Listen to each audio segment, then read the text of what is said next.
آل محمد صلوات اللہم صلی علی محمد ولی محمد وعجل فرجہم۔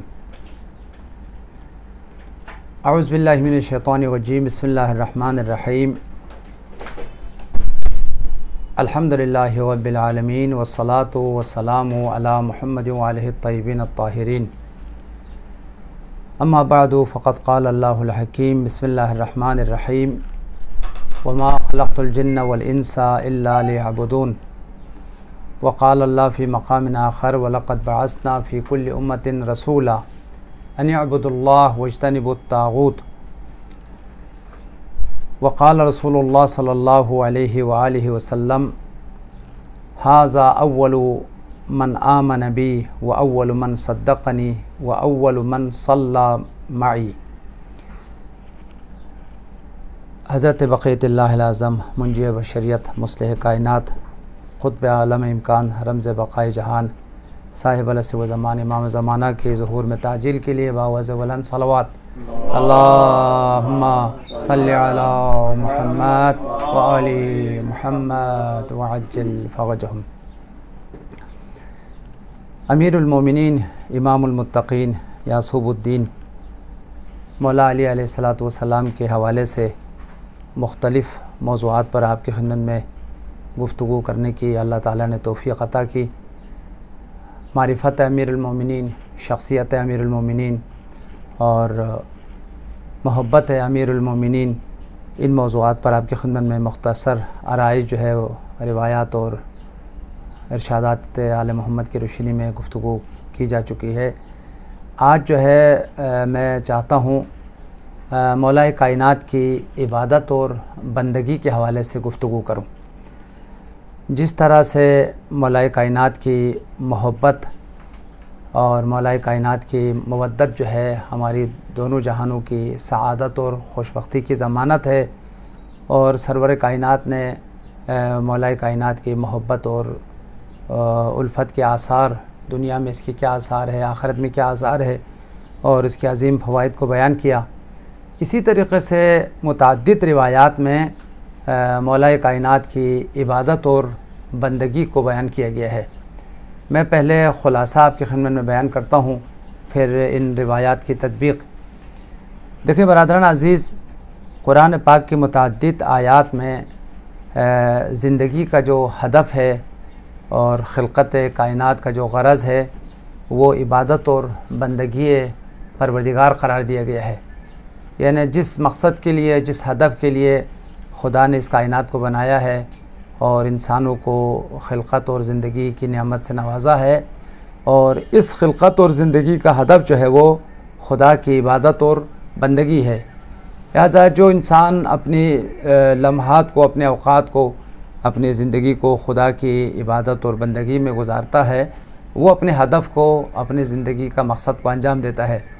جیسے کہ سورہ مبارکہ ذاریات کی آیت نمبر 66 ہے، رب العزت کا فرمان ہے، وما خلقت الجن والانس الا لیعبدون۔ ہم نے جنوں کو یا انسانوں کو خلق نہیں کیا ہے مگر اس خلقت کا جو مقصد اور ہدف ہے صرف عبادت اور بندگی ہے۔ لہٰذا اس دنیا میں اگر انسان کو خدا نے بنایا ہے یا جنوں کو خدا نے بنایا ہے تو اس کا مقصد اور ہدف جو ہے وہ عبادت اور بندگی پروردگار ہے۔ اسی طریقے سے سورہ مبارکہ نحل کی آیت نمبر 36 میں آیا ہے، 1,24,000 انبیاء کا جو پیغام ہے اور ان کی رسالت اور ان کی نبوت کا جو عظیم ترین ہدف ہے وہ ہر امت کو خدا کی عبادت اور بندگی کی دعوت دینا ہے۔ ان کو عبادت کا طریقہ سکھانا ہے، بندگی کا سلیقہ اور طریقہ، اور کس طریقے سے خدا کی عبادت کرنی چاہیے، اور عبادت کا طریقہ کیا ہے، کیفیت کیا ہے، اور کس طرح سے وہ اپنی زندگی کو خدا کی عبادت میں گزاریں۔ لہٰذا ہر امت میں خدا نے ایک نبی کو بھیجا ہے۔ کوئی ایسی امت تاریخ میں نہیں گزری ہے جس کے لیے خدا نے نبی کو مبعوث نہ کیا ہو اور ان کو عبادت اور بندگی کا پیغام نہ دیا ہو۔ ہر امت کو خدا نے انبیاء کے ذریعے سے عبادت اور بندگی کا پیغام دیا ہے۔ تمام انبیاء کا 2 اساسی اور بنیادی پیغام ہے۔ تھوڑا اس مطلب پر توجہ کریں۔ اگر ہم آیات اور روایات کی روشنی میں خلاصہ کریں اہداف بعثت کو کہ 1,24,000 انبیاء آئے ہیں تو ان کی رسالت اور نبوت کا مقصد کیا ہے، ہدف کیا ہے، تو قرآن 2 عظیم ہدف کو بیان کرتا ہے۔ انبیاء کا اس دنیا میں بھیجنے کا مقصد 2 عظیم مقصد ہے۔ سب سے پہلا مقصد یہ ہے کہ تمام انسانوں کو خدا کا بندہ بنائے، خدا کی عبودیت اور بندگی کی طرف جو ان کو دعوت دے۔ لہٰذا عبادت اور بندگی، عبودیت پروردگار، یہ انبیاء کے بعثت کا سب سے اساسی اور بنیادی ہدف ہے۔ مولا کائنات کا بھی فرمان ہے وَلَقَدْ بَعَثَ اللَّهُ الْأَنْبِيَاءَ لِيُخْرِجَ الْعِبَادَ مِنْ عِبَادَةِ الْعِبَادِ إِلَىٰ عِبَادَةِ اللَّهِ۔ خدا نے انبیاء کو مبعوث کیا تاکہ بندوں کی عبادت سے، بندگی سے خدا کی عبادت کی طرف دعوت دے، خدا کی عبادت کی طرف جو ہے نا ان کو آمادہ اور تیار کرے۔ اسی طرح سے سورہ مبارکہ نحل کی آیت ہے وَلَقَدْ بَعَثْنَا فِي كُلِّ أُمَّةٍ رَسُولًا۔ ہم نے ہر امت میں ایک رسول کو مبعوث کیا ہے، ایک رسول کو بھیجا ہے۔ اس رسول کے بھیجنے کا مقصد کیا ہے؟ ان اعبدوا اللہ واجتنبوا الطاغوت۔ پہلا جو مقصد ہے وہ خدا کی عبادت اور بندگی کرانا ہے، ہر ایک کو بت پرستی سے، شرک سے نجات دلانا، جبین نیاز کو صرف اور صرف خدا کے سامنے جھکانا۔ قرآن پاک کی آیت ہے وَقَضَىٰ رَبُّكَ أَلَّا تَعْبُدُوا إِلَّا إِيَّاهُ۔ عبادت اور بندگی سوائے ذات حق کی کسی کے لیے جائز نہیں ہے۔ لا تعبدو، عبادت نہ کرو، بندگی نہ کرو، الا اياه، مگر ذات حق کی۔ لہٰذا انبیاء آئے ہیں ان اعبدوا اللہ، ہر ایک کو خدا کی عبادت اور بندگی کی دعوت دے۔ اور دوسری چیز جو اہم ترین ہدف ہے رسالت اور نبوت کے انبیاء کے بعثت کا، واجتنبوا الطاغوت، طاغوت سے جو ہے نا وہ اجتناب کرنا ہے۔ طاغوت جو ہے روایات میں آیا ہے شرک کو طاغوت کہا گیا ہے۔ خدا کے مقابل میں جو بھی انسان اپنی عبادت کی طرف دعوت دے، بندگی کی طرف دعوت دے، وہ طاغوت ہے۔ اسی وجہ سے فرعون کو بھی طاغوت کہا گیا ہے، شیطان کو بھی طاغوت کہا گیا ہے۔ جو بھی خدا کی عبادت کے مقابل میں آ جاتا ہے وہ طاغوت ہے۔ لہٰذا طاغوت سے نجات دینا اور خدا کی عبادت اور بندگی کی طرف دعوت دینا۔ دیکھیں برادران عزیز، یہ بات امیر المومنین کے لیے سب سے عظیم اعزاز ہے۔ صریح روایت میں آیا ہے دین مقدس اسلام میں سب سے پہلے پیغمبر کے بعد عبادت اور بندگی کی فرائض کو انجام دینے والا اور لوگوں کو عبادت کی دعوت دینے والا سب سے پہلا نمازی امیر المومنین ہے، سب سے پہلا مجاہد امیر المومنین ہے، اور سب سے پہلے جو ہے پیغمبر کی تصدیق کرنے والا، پیغمبر کی رسالت اور نبوت کا تصدیق کرنے والا وہ امیر المومنین ہے۔ امیر المومنین کی عبادت اور بندگی کا یہ عالم ہے۔ سرور کائنات نے فرمایا، یہ اہل سنت کی کتابوں میں بھی ہے، ہماری کتابوں میں بھی ہے، یہ سعادت، یہ فضیلت، یہ عظمت کسی عظیم ہستی کو حاصل نہیں ہے، صرف امیر المومنین کو یہ سعادت حاصل ہے کہ امیر المومنین کی ایک ضربت ثقلین کی عبادت سے افضل ہے۔ یہ اہل سنت کی کتابوں میں بھی روایت ہے، دیکھیں میں ابھی آپ کو بیان کرتا ہوں۔ سرور کائنات نے فرمایا ضربت علی یوم الخندق افضل من عبادت الثقلین۔ ایک ضربت جو امیر المومنین نے عمر ابن عبدود کے سر پہ لگایا اور اس کو واصل جہنم کیا، یہ ایک ضربت جو ہے وہ ثقلین کی عبادت کے برابر نہیں ہے۔ جن و انس کی عبادت ایک طرف ہے، امیر المومنین کی ایک ضربت جو ہے وہ ایک طرف ہے۔ لہٰذا یہ امیر المومنین کی اس قدر عبادت اور بندگی کہ پروردگار عالم نے امیر المومنین کی ایک ضربت کو ثقلین کی عبادت سے جو ہے وہ افضل قرار دیا ہے۔ اسی طریقے سے یہ روایت سلمان فارسی سے ہے، حضور صلی اللہ علیہ وسلم نے کئی بار فرمایا، مولا کائنات کی دست امامت کو تھام کر پیغمبر نے اعلان کیا، مجھ پر سب سے پہلے ایمان لانے والا امیر المومنین کی ذات گرامی ہے۔ جب میں نے اپنی رسالت کا اعلان کیا تو میری رسالت اور نبوت کی تصدیق کرنے والا، مجھ پر ایمان لانے والا وہ امیر المومنین کی ذات ہے۔ اور سب سے پہلا نمازی تاریخ اسلام کا جو میرے ساتھ جس نے نماز ادا کی وہ امیر المومنین کی ذات ہے۔ اس کے بعد فرمایا قیامت میں بھی سب سے پہلے بارگاہ الہی میں پہنچنے والا وہ میری ذات ہے اور امیر المومنین ہے، اور میں امیر المومنین پہلا شخص ہے جو میرے ساتھ قیامت کے دن مصافحہ کرے گا۔ اور پھر مولا کی شان کو بیان کرتے ہوئے فرمایا امیر المومنین ہی صدیق اکبر ہے اور فاروق اعظم ہے اور مومنین کا پیشوا اور مومنین کا آقا ہے۔ مزید کچھ حقائق آپ کی خدمت میں بیان کرتا ہوں، اس کے بعد پھر عبارات کی جو ہے نا وہ تطبیق کریں گے۔ پہلے انہی دو روایتوں کو پڑھ لیتے ہیں۔ صفحہ نمبر 7 کو ذرا نکال لیں۔ ایک اور نقطہ جو ہم روحانیت کے لیے، علماء کے لیے، مبلغین کے لیے بہت اساسی اور کلیدی ہے، مولا کائنات کا فرمان ہے، میں نے جس عبادت کی طرف اور جس اطاعت کی طرف لوگوں کو دعوت دی ہے، سب سے پہلے میں نے خود اس عبادت کو انجام دیا ہے۔ کوئی بھی اطاعت یا عبادت جس کی طرف میں نے لوگوں کو انجام دینے کی دعوت دی، تاکید کی، سب سے پہلے خود میں نے اس عبادت کو انجام دیا ہے۔ جیسے مثال کے طور پر مولا کائنات جو ہے، انشاءاللہ ابھی آج کی روایت میں ہم پڑھیں گے، مولا کی زندگی میں مولا نے فرمایا مجھے 3 عبادتیں نہایت محبوب ہے، اس دنیا میں 3 عبادت میری زندگی کی پسندیدہ ترین عبادت ہے۔ انی احب الی من دنیاکم ثلاث، الصیام فی الصیف والجہاد بالسیف واطعام الضیف۔ سب سے پہلی عبادت جو اس دنیا میں مجھے بہت پسندیدہ ہے وہ روزہ رکھنا ہے، وہ بھی گرمیوں کی حالت میں، کہ گرمیوں کی حالت میں پیاس کی شدت ہے، بھوک کی شدت ہے، خدا کے رضا اور خوشنودی کے لیے بھوک کو برداشت کرنا، پیاس کو برداشت کرنا اور گرمیوں کی سختیوں میں روزہ رکھنا، مولا نے فرمایا میری پسندیدہ ترین عبادت ہے۔ اور دوسری عبادت فرمایا وہ تلوار کے ساتھ جہاد کرنا، دشمنان خدا کو مارنا اور دشمنان دین کو نابود کرنا، الجہاد بالسیف، تلوار کے ساتھ جو ہے نا وہ جہاد کرنا۔ اور تیسری عبادت مولا کائنات نے فرمایا وہ مہمان نوازی کرنا، غریبوں کو کھانا کھلانا، مسکینوں کو کھانا کھلانا۔ تھوڑا سا توجہ کریں برادران عزیز، اس روئے زمین پر سب سے زیادہ جہاد جس ہستی نے کی ہے وہ امیر المومنین کی ذات ہے۔ امیر المومنین سے بڑھ کر کسی نے جہاد نہیں کیا ہے۔ تو مولا نے نہ تنہا لوگوں کو صرف جہاد کی دعوت دی، جہاد کی فضیلت بیان کی، نہج البلاغہ میں جہاد پر باقاعدہ ایک خطبہ ہے، الجہاد باب من ابواب الجنہ فتحہ اللہ لخاصۃ اولیائی۔ جہاد جو ہے وہ جنت کے دروازوں میں سے ایک دروازہ ہے اور خدا نے اولیاء الہی کے لیے اس دروازے کو کھولا ہے۔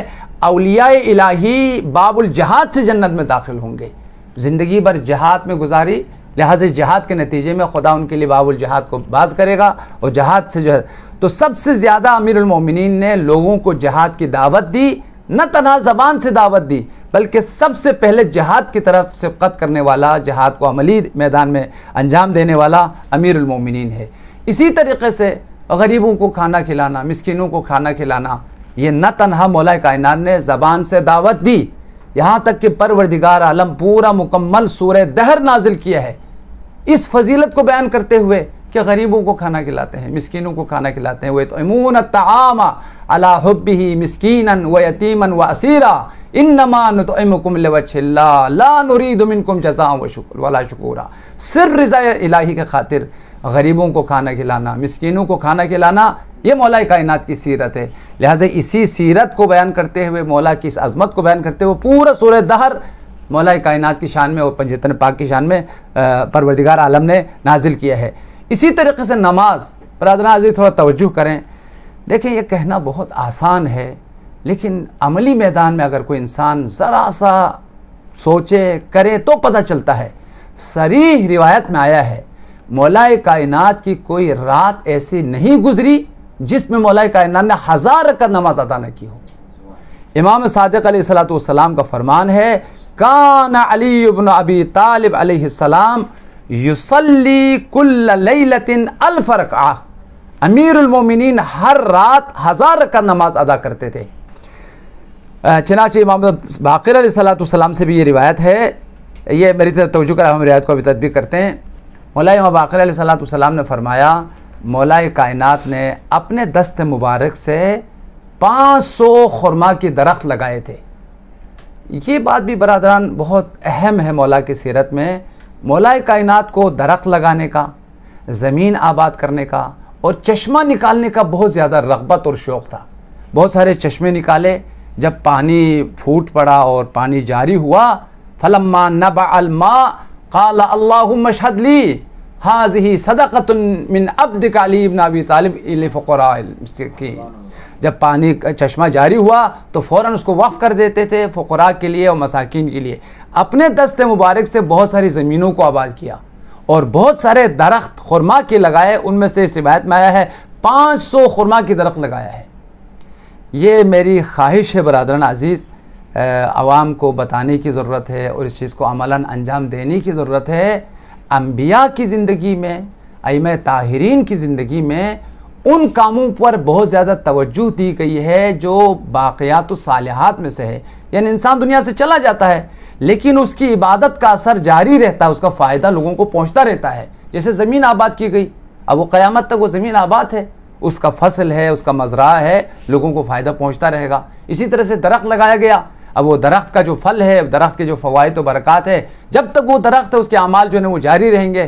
سرور کائنات کا فرمان ہے، چاہے کتنا ہی عبادت گزار، عابد اور زاہد کیوں نہ ہو، جس دن مرے گا اس کی عبادت کی فائل بند ہو جائے گی، عبادت کا سلسلہ رک جائے گا۔ لیکن پیغمبر نے فرمایا 3 گروہ ہے، وہ مرتے نہیں ہیں، ان کی عبادتوں کا سلسلہ جاری رہتا ہے۔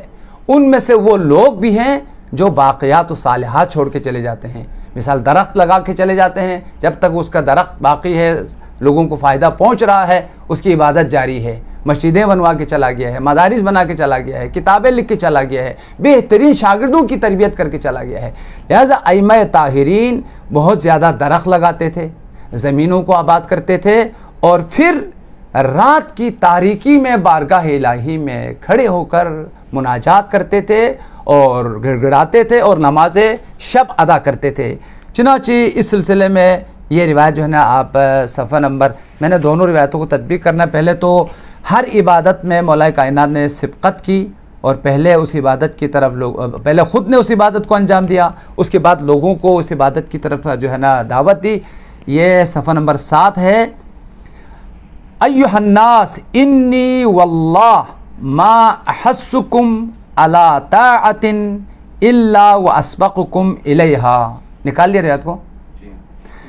اے لوگو، میں نے تم لوگوں کو کسی بھی اطاعت کی طرف رغبت نہیں دلائی ہے، دعوت نہیں کی ہے، الا واسبقکم الیہا، مگر سب سے پہلے اس عبادت کو میں نے خود انجام دیا ہے۔ جہاد کی اگر میں نے دعوت دی تو سب سے بڑا زیادہ جہاد میں نے خود انجام دیا۔ اسی طرح نماز کی اگر میں نے لوگوں کو دعوت دی تو سب سے زیادہ نمازیں خود میں نے ادا کی۔ اسی طرح سے غریبوں کی خدمت اور مسکینوں کو کھانا کھلانے کی اگر دعوت دی ہے تو سب سے پہلے میں نے خود کھانا کھلایا ہے۔ اس کے بعد فرمایا وَلَا أَنْهَاكُمْ عَنْ مَعْصِيَةٍ إِلَّا وَأَتَنَاهَا قَبْلَكُمْ عَنْهَا، اور کسی بھی گناہ سے میں نے تم لوگوں کو نہیں روکا مگر سب سے پہلے میں خود اس گناہ سے یا اس معصیت سے میں رک گیا ہوں۔ لہٰذا پہلے خود ان گناہوں سے باز آتا ہے، کوئی گناہ کا تصور نہیں ہے، پھر اس کے بعد لوگوں کو اس اطاعت اور عبادت کی طرف جو وہ دعوت دی گئی ہے۔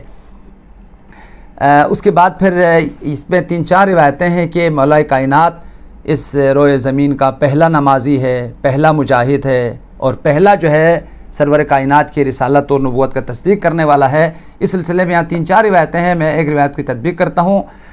ان ابی ذر و سلمان الفارسی رضی اللہ عنہما، یہ روایت جو ہے جناب سلمان سے بھی ہے، جناب ابا ذر سے بھی ہے۔ سرور کائنات نے دست امیر المومنین کو تھاما اور پھر لوگوں کے سامنے مولا کا ہاتھ بلند کر کے یہ جملہ فرمایا، ھذا اول من آمن بی، یہ وہ شخص ہے جس نے سب سے پہلے میری رسالت اور نبوت کی تصدیق کی ہے۔ وَهُوَ أَوَّلُ مَنْ يُصَافِحُنِي يَوْمَ الْقِيَامَةِ، اور قیامت کے دن بھی سب سے پہلے بارگاہ الہی میں پہنچنے والا اور میرے ساتھ مصافحہ کرنے والا قیامت کے دن امیر المومنین کی ذات گرامی ہے۔ وَهُوَ الصدیق الأکبر، اور صدیق اکبر اس امت میں امیر المومنین ہے، اور فاروق اعظم یا اس امت کا فاروق جو ہے امیر المومنین ہے اور مومنین کا سردار ہے۔ دوسری روایت ہے قال النبی اول من آمن بی و اول من صدقنی، سب سے پہلا شخص جس نے مجھ پہ ایمان لایا ہے اور میری تصدیق کی ہے، اور وہ جو کہ صدیق اکبر ہے اور فاروق اکبر ہے، وہ یفرق بین الحق و باطل، اور حق و باطل کو جدا کرنے والا جو شخص ہے، اور مومنین کا سردار اور تمام گمراہیوں میں نور اور چراغ، وہ امیر المومنین علی بن ابی طالب کی ذات گرامی ہے۔ یا علی انت اول المؤمنین ایمانا مومنین میں سے سب سے پہلے ایمان لانے والا خدا کی ذات پر، میری رسالت پر، وہ آپ کی ذات ہے۔ وہ اول المسلمین اسلاما، اور سب سے پہلے خدا کی ذات کو تسلیم کرنے والا، میری رسالت کو تسلیم کرنے والا آپ کی ذات ہے۔ وَأَنْتَ مِنِّي بِمَنزِلَةِ ہارون من موسیٰ، کہ حدیث منزلت کے نام سے معروف ہے۔ اسی طریقے سے پہلا نمازی ہونے کی تصریح سمعت رسول اللہ، پیغمبر نے فرمایا اول من صلی معی علی بن ابی طالب، سب سے پہلے جس نے نماز پڑھی میرے ساتھ وہ علی بن ابی طالب کی ذات گرامی ہے۔ اس کے بعد پھر صفحہ نمبر 8 کو نکالیں۔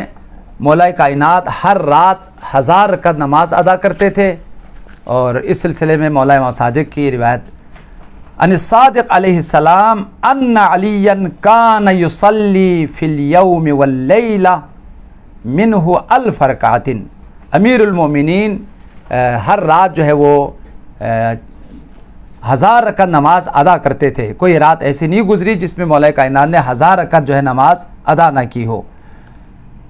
برادران، یہ میں کبھی کبھار اس جملے پر یہ نقطہ بھی بیان کرتا ہوں، یہ انتہائی افسوس اور حیرت کی بات ہے اس مولا کے ماننے والے جس مولا نے ہر رات 1000 رکعت نماز ادا کی ہے۔ دیکھیں صحیح روایت ہے، اس روایت مستند اور صحیح سند روایت ہے۔ امام صادق نے فرمایا کہ مولا کائنات ہر رات 1000 رکعت نماز ادا کرتے تھے۔ یہ فرض نمازوں کی بات نہیں ہو رہی ہے، روزانہ کی جو 17 رکعت ہے اس کی بات نہیں ہو رہی ہے۔ امیر المومنین تو ہر رات 1000 رکعت نماز ادا کرے، لیکن اس کے ماننے والا 17 رکعت نماز جو فرض ہے، واجب ہے، وہ بھی ادا کرنے سے جو ہے نا وہ کوتاہی کرے اور سستی کرے، تو یہ کتنا فاصلہ اور ہمارا اور امیر المومنین کے درمیان میں ہے۔ امیر المومنین پوری رات جاگے 1000 رکعت نماز ادا کرے، اس کا ماننے والا پوری رات سوئے اور صبح کی نماز بھی نہ پڑھے۔ کتنا اس کے ماننے والے اور اس کے مولا کے درمیان میں فرق ہے۔